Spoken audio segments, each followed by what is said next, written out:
அதனால நாங்க வளர்க்கிறோம், நாங்க கவுன்சிலிங் கொடுக்கிறோம், நாங்க டிகிரி ஹோல்டர் ஆக்குறோம், நாங்க பட்டதாரியாக ஆக்குறோம், நாங்க யூகே விசா எடுத்து கொடுக்கிறோம் அல்ல. ரசூலுல்லாஹ்வுடைய விசாவை கொடுங்க பிள்ளைகளுக்கு. ஸல்லல்லாஹு அலைஹி வஸல்லம் உடைய வாழ்க்கையை கொடுங்கள். நாங்க முன்சஃப்ல வெள்ளிக்கிழமை சுபகுல மகன் அங்க நெருப்பு கொடுக்கிறான் தொழுகைக்கு, குர்ஆனை பத்த வச்சா ஆர்ப்பாட்டம் செய்றோம், துவேஷம் பேசுறோம். வீட்டுக்குள்ள அல்லாஹ் 60 தடவை தொழுங்கள் என்று சொன்னதை மகன் நெருப்பு கொடுத்து கொண்டிருக்கிறான். பள்ளி பத்த வைக்கிறதை விட மோசம், மஸ்ஜிதை இடிக்கிறதை விட மோசம். மகன் வுது எடுத்தாத்தான் உள்ளம் கழுவிப்படும், சுஜூத் செஞ்சாத்தான் பணிவு வரும். ஞாபக சக்தியை கூட அல்லாஹ் சுஜூதுல வச்சுக்கிறான். அதனால கண்ணியத்துக்குரிய அல்லாஹ்வின் நல்லடியார்களே, எந்த பக்கம் சென்றாலும் இந்த லா இலாஹ இல்லல்லாஹ் முஹம்மது ரசூலுல்லாஹ் இந்த குர்ஆனுடைய நிழல்ல எங்கட பிள்ளைகளை கொண்டு வர வரையில் நாம் எதிர்பார்க்கும் சந்தோஷத்தை காண இயலாது. ஒழுக்கமாக இருக்கலாம், திருமண வாழ்க்கையாக இருக்கலாம். சீதனம் என்னான்றத சொல்லிக் கொடுக்கலண்டா சீதனத்துடைய வரலாற்றை ஊர்ல இருந்து அழிக்கவே முடியாது. சகோதரர்களே, ஹலால சொல்லிக் கொடுக்கிறது, ஹராம தூரமாக்குறது ஒரு பெற்றோருடைய தாய் தந்தையுடைய கடமை. மகனை முன்னால கூப்பிட்டு சொல்லணும், மகனே மகர் கொடுத்து கல்யாணம் முடி, நீ வாலிபன், அல்லாஹ் உனக்கு அந்த பலத்தை தந்திருக்கிறான். சகோதரர்களே, மகர் எவ்வளவு பெரிய விஷயம். படிச்சு கொடுக்காம உள்ளத்துல பதிச்செடுத்துட்டோம்டா சீதன சிந்தனை கலராதே, எப்படியாவது கலற்றத்துக்கு தான் யோசிக்கும். வறுமையான திருமணங்கள் குர்ஆன் சொல்லுகிறது பணக்காரர்களாக மாற்றுவோம். ஆனா கல்யாணம் முடிச்சு வறுமையிலே கடல்லே வாழ்றேன்டா அல்லாஹ் சொல்லாத ஒரு விடயத்தை வாலிப சமூகம் செய்கிறது. மகர் கொடுக்காம ஒரு மனிதன் மரணிச்சா நாளை மறுமையில் கடனாளியாக எழுப்பப்படுவான். மகருக்கு கொடுக்க வேண்டியதை கொடுக்க எடுக்க கூடாததை எடுத்து முடிச்சா எவ்வளவு பெரிய அநியாயக்காரனாக கியாமத்தில் இருப்பான். அந்த ஹராமுடைய தாக்கம் பல பரம்பரைகளுக்கு தாவும். சகோதரர்களே, ஹலாலுடைய தாக்கம் பல பரம்பரைகளுக்கு தாவும். எனவே சிறியவர்களுடைய உள்ளத்திலே எதை விதைக்க வேண்டுமோ, இஸ்லாத்தை, ரசூலுல்லாஹி ஸல்லல்லாஹு அலைஹி வஸல்லம் வாழ்க்கையை அவைகளை விதைத்துத்தான் அவர்களிலே கனியை, மறுமலர்ச்சியை, செழிப்பை பார்க்கலாம். வாலிபனே, உனக்கு லட்சம் அல்ல, 10 லட்சம் அல்ல, உன்னுடைய டிகிரிக்கு அல்லாஹ் தந்ததுக்கு சீதன பட்டியலில் செல்லாதே. ரிசானா நஃபீக்குடைய வரலாற்றை படியுங்கள். அங்கே மரண தண்டனை நிரூபிக்கப்பட முன்னால் கடைசியா எழுதின வார்த்தை, இலங்கை வாழ் முஸ்லிம்களே, எனக்காக வேண்டி நீங்கள் கண்ணீர் சிந்தினீர்கள், ஆர்ப்பாட்டம் செய்தீர்கள், என்னுடைய உயிர் பிச்சைக்காக வேண்டி முயற்சி செய்தீர்கள். அல்லாஹ்வினுடைய நியதி, என்ற வீட்டு வறுமை, என்ற தந்த விரவு வியாபாரி காட்டுக்கு போனா புலிச்ச தப்பினாத்தான் விரவோட வருவாரு. இல்லண்டா என்ற தம்பி, நான் தங்கை, தம்பிமார்கள் பசியில் புழுவாய் துடிப்போம். என்னுடைய திருமண வாழ்க்கையை நினைத்தால் எனக்கு எரிமலை வெடிக்கிறது. வயது வர முன்னால பாஸ்போர்ட் எடுத்துக்கொண்டு நான் வெளிநாடு வந்தேன். என்னுடைய நிலைமை இவ்வாறாகிவிட்டது. இலங்கை வாழ் பணக்காரர்களே, இலங்கை வாழ் வாலிபர்களே, இலங்கை வாழ் முஸ்லிம்களே, இலங்கை வாழ் பெரியவர்களே சொன்னா, இது போன்ற ஒரு ரிசானா நஃபீக் இதுக்கு பின்னால உருவாகாமல் பார்த்து கொள்ளுங்கள். அவட கடைசி வார்த்தை தான். சீதன பிடியின் வேதனை எத்தனையோ பெண்களை சீரழிக்கிறது, வாழ்க்கையின் ஒழுக்கத்தை முறிக்கிறது.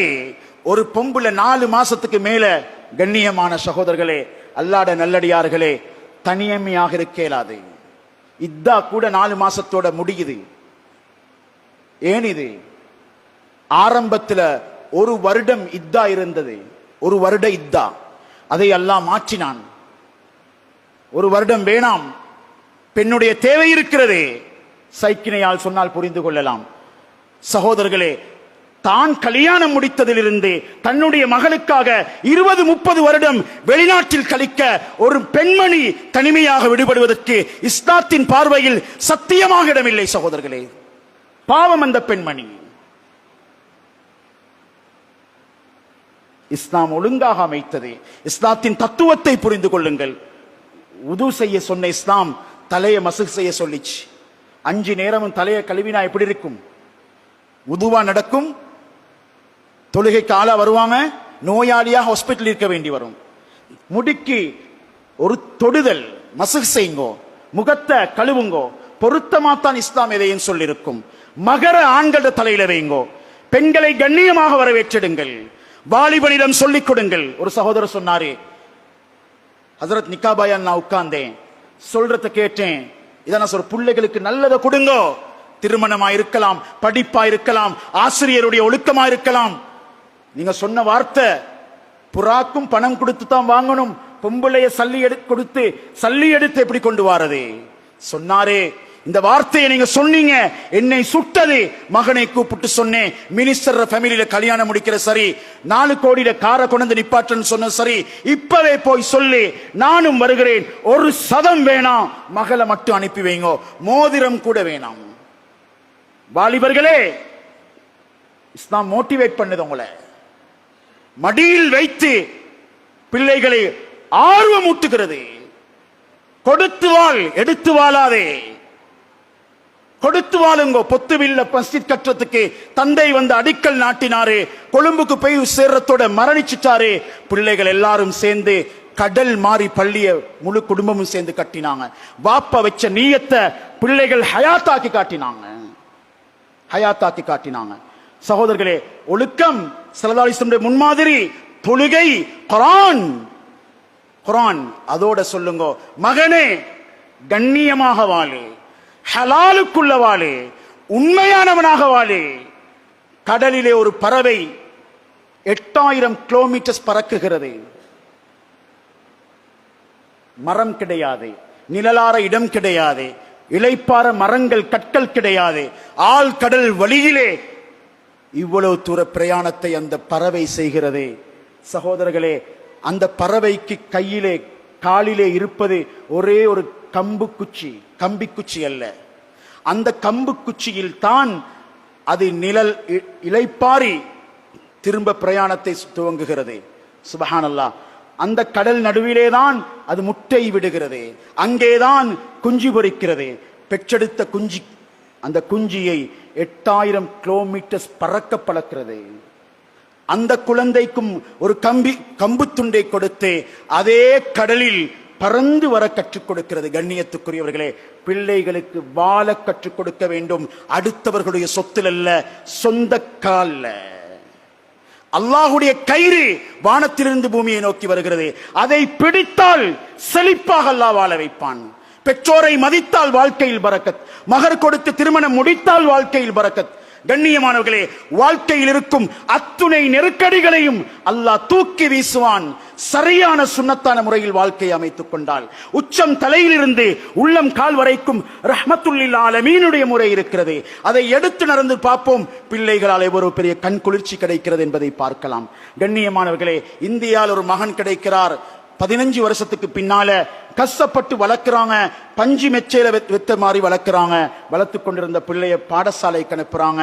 திடீரென்று ஒரு நாள் செய்தி வருகிறது, உங்களோட மகன் மயங்கி இருக்கிறார், வந்து பாருங்கள். வந்து பார்த்தா பிள்ளையிட வாயிலிருந்து நுரை செல்லுகிறது. அந்த பிள்ளையின் உயிர் சென்று விட்டது. அந்த பிள்ளையின் உயிரே சென்று விட்டது. பார்த்தா என்ன, பாம்பு கடிச்சிருக்கிறது அந்த பிள்ளைய. பாம்பினுடைய விஷம் அந்த பிள்ளையின் உடம்புல. கண்ணியத்துக்குரியவர்களே, அந்த விஷத்தை பார்த்த ஆச்சரியப்பட்ட எங்களுடைய பிள்ளைக்கு தூசி படாம வளர்த்தோமே, எப்படி இவ்வாறு நடந்தது? மேன்மையானவர்களே, பார்த்தா பிள்ளை ஸ்கூலுக்கு போட்டு கொண்டு போற சப்பாத்துக்குள்ள ஷூஸுக்குள்ள பாம்பு இருந்திருக்கிறது. உம்மா வாப்பா சப்பாத்தை போட்டுட்டாங்க, பிள்ளையோட மிச்சம் பாசம் காட்டினாங்க. ஆனா சப்பாத்தை தட்டி போடணும்ன்ற சுன்னத்து தெரியாது. அல்லாஹ்வுடைய ஏற்பாடு நடந்துட்டு. சகோதரர்களே, ஸல்லல்லாஹு அலைஹி வஸல்லம் சொன்னாங்க, நீங்கள் ஒருவர் பாதணியை சப்பாத்தை அணியும் பொழுது தட்டி அணியுங்கள்.